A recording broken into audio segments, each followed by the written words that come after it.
9वां अध्याय। निशुम्भवध राजा ने कहा, हे ऋषिराज, अपने रक्त बीज के वध से संबंध रखने वाले वृत्तांत मुझे सुनाएं। अब मैं रक्त बीज के मारने के पश्चात क्रोध में भरे हुए शुंभ और निशुम्भ ने जो कर्म किया है वह सुनना चाहता हूँ। महर्षि मेध ने कहा, रक्त बीज के मरे जाने पर शुंभ निशुम्भ को बड़ा क्रोध आया और अपनी बहुत बड़ी सेना का इस प्रकार सर्वनाश होते देखकर निशुम्भ देवी पर आक्रमण करने के लिए दौड़ा। उसके साथ बहुत से बड़े बड़े असुर देवी को मारने के वास्ते दौड़े और महाप्रज्ञ ने शुंभ अपने सेना सहित चंडिका को मारने के लिए बढ़ा। फिर शुंभ और निशुम्भ का देवी से घोर संग्राम होने लगा और वहां दोनों असुर इस प्रकार देवी पर बाण फेंकने लगे जैसे मेघों से वर्षा हो रही हो। उन दोनों के चलाए हुए बाण को देवी ने अपने बाणों से काट डाला और अपने शस्त्रों की वर्षा से उन दोनों दैत्यों को चोट पहुंचाई। निशुम्भ ने तीक्ष्ण तलवार और चमकते हुए ढाल लेकर देवी के सिंह पर आक्रमण किया। उसने वाहन को चोट पहुंचाई देखकर देवी ने अपने छिपूर नामक बाण से निशुम्भ की तलवार व ढाल दोनों को ही काट डाला। तलवार और ढाल कट जाने पर निशुम्भ ने देवी पर शक्ति से प्रहार किया।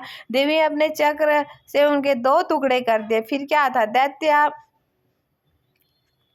मारे क्रोध के जल भून गया और उसने देवी को मारने के लिए उसकी ओर शूल फेंका, किंतु देवी ने अपने मुक्के से उसको चूर चूर कर दिया। फिर उसने देवी पर गदा से प्रहार किए। देवी ने त्रिशूल से गदा को भस्म कर दिया। इसके पश्चात वह फरसा हाथ में लेकर देवी की ओर लपका। देवी ने अपने तीखे बाणों से उसे धरती पर सुला दिया। उसने महापराक्रमी भाई निशुम्भ के इस प्रकार से मारे जाने पर शुंभ क्रोध से भरकर देवी को मारने के लिए दौड़ा। वह रथ में बैठा हुआ उत्तम आयुध से सुशोभित अपनी 8 बड़ी बड़ी भुजाओं से सारे आकाश को ढके हुआ था। शुंभ को जाते देख कर देवी ने अपने शंख बजाया। धनुष की टघार का भी अत्यंत उत्साह शब्द किया, साथ ही अपने घंटे के शब्द से जो कि संपूर्ण दैत्य सेना के तेज को नष्ट करने वाला संपूर्ण दिशा में व्याप्त कर दिया। इसके पश्चात देवी के सिंह ने अपने दहाड़ से जिसे सुना बड़े बड़े बलवानों ला मद चूर चूर हो गया। आकाश पृथ्वी और 10 दिशाओं को पूरित कर दिया। फिर आकाश में उछलकर काली ने अपने दांतों तथा हाथों को पृथ्वी पर पटका। उसके ऐसे करने से ऐसा शब्द हुआ जिससे कि उससे पहले के सारे शब्द शांत हो गए। इसके पश्चात शिवदूती ने असुरों के लिए भयंकर उत्पन्न करने वाला अट्टहास किए, जिसे सुनकर दैत्य थर्रा उठे और शुंभ को बड़ा क्रोध हुआ। फिर अंबिका ने उसे, ओ दुष्ट, खड़ा रह कहा तो आकाश से सभी देवता जय हो बोल उठे। शुंभ ने वहां आकर ज्वालाओं से युक्त एक अत्यंत भयंकर शक्ति छोड़ी, जिसे आते देख देवी ने अपने मोहल्का नामक शक्ति से काट डाला। हे राजन, फिर शुंभ के सिंहनन से तीनों लोक व्याप्त हो गया और उसकी प्रतिध्वनि से ऐसा घोर शब्द हुआ जिसने इससे पहले के सब शब्द को जीत लिया। शुंभ के छोड़े बाणों को देवी ने और देवी के छोड़े बाणों को शुंभ ने अपने बाणों से काट सैकड़ों और हजारों टुकड़े में परिवर्तित कर दिया।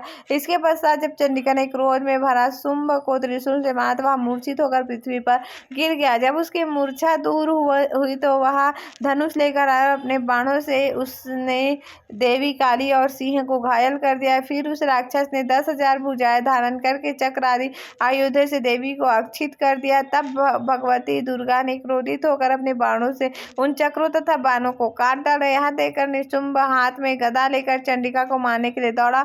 उसके आते ही देवी ने तीक्ष्ण धार वाले खड्ग से उसकी गदा को काट डाला। उसने फिर त्रिशूल हाथ में ले लिया। देवताओं को दुखी करने वाले निशुम्भ त्रिशूल हाथ में लिए हुए आता देख चंडिका ने अपने शूल से उसकी छाती पर प्रहार किया। उसके छाती को चीर डाला। शूल विदीर्ण हो जाने पर उसकी छाती में से एक उस जैसा महापराक्रमी दैत्य ठहर जा कहता निकला। उसको देखकर देवियों ने बड़े जोर से ठहाका भी ना पाया, किंतु उसका सिर अपने तलवार से काट डाला। सिर के कटने के साथ वहां पृथ्वी पर गिर पड़ा। तदंत सिंह दहाड़ दहाड़ कर असुरों का भक्षण करने लगा और काली शिवदूती भी राक्षसों का रक्त पीने लगी। कौमारी की शक्ति से कितने ही महादैत्य नष्ट हो गए। ब्रह्मा जी के कामुंडल के जल से कितने ही असुर समाप्त हो गए। कई दैत्य महेश्वरी के त्रिशूल से विदीर्ण होकर पृथ्वी पर गिर पड़े और वाराही के प्रहार से छिन्न भिन्न होकर धराशायी हो गए। वैष्णवी ने भी अपने चक्र से बड़े बड़े महान पराक्रम महान पक्षियों का कचम्बर निकाल कर उन्हें यमलोक भेज दिया और इंद्री से कितने ही महाबली राक्षस टुकड़े टुकड़े हो गए, कई दैत्य मारे गए, कई भाग गए, कितने ही सिद्धि और सिंह के द्वारा भक्षण हो गए।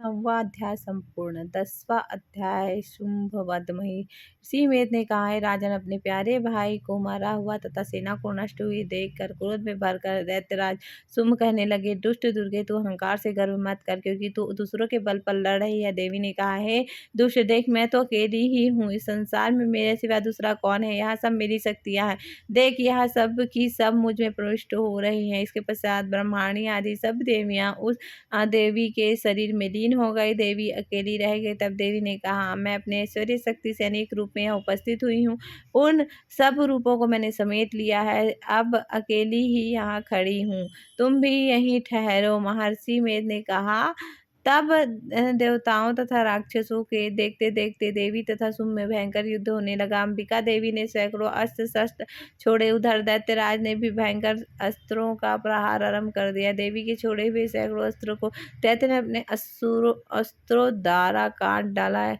इसी प्रकार शुंभ ने भी जो अस्त्र छोड़े, उनको देवी ने अपने भयंकर हुंकार के द्वारा ही काट डाला। दैत्य ने जब सैकड़ों बाण छोड़कर देवी को ढक दिया, तो क्रोध में भरकर देवी ने अपने बाणों से उसका धनुष का नष्ट कर दिया। धनुष कट जाने पर दैत्येंद्र ने शक्ति चलाई, लेकिन देवी ने उसे भी काट कर फेंक दिया। फिर दैत्येंद्र चमकती हुई ढाल लेकर देवी की ओर दौड़ा, किंतु जब यहाँ देवी के समीप पहुंचा तो देवी ने अपने तीक्ष्ण बाणों से उसकी चमकने वाली ढाल को भी काट डाला। फिर दैत्येंद्र का घोड़ा मर गया, रथ टूट गया, सारथी मर गया। तब वह भयंकर मुद्गात लेकर देवी पर आक्रमण करने के लिए चला, किंतु देवी ने अपने तीक्ष्ण बाणों से उसके मुद्गात भी काट दिए। इस पर दैत्य ने क्रोध में भरकर देवी के छाती में बड़े जोर से एक मुक्का मारा। दैत्य ने जब देवी को मुक्का मारा तो देवी ने भी उसकी छाती में जोर जोर से एक